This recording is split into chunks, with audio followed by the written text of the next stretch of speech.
So'ngra Xudo yorug'likni qorong'ulikdan ajratdi. Yorug'likni kunduz, qorong'ulikni tun deb atadi. Bu birinchi kun edi.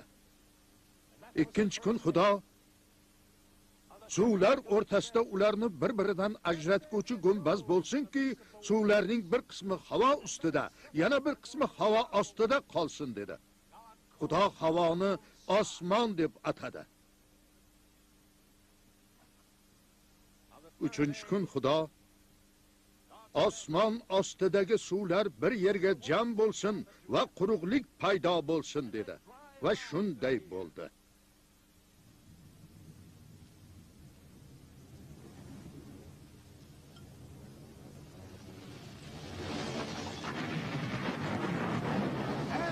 Xudo quruqlikni yer deb atadi. Jamlangan suvlarni esa dengizlar deb atadi. Xudo bularning barini yaxshi ekanini ko'rdi.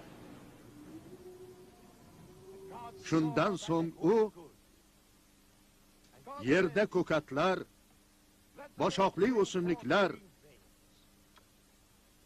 va mevali daraxtlar o'ssin dedi. 4-kun kelganda Xudo osmonda yoritqichlar bo'lsin. Ular yerga nur sochib tursin va kunni tundan ajratsin.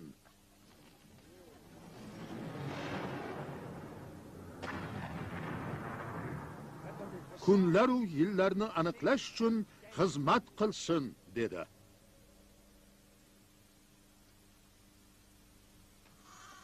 Beshinchi kun Xudo suvni to'da jonivorlar to'ldirsin dedi.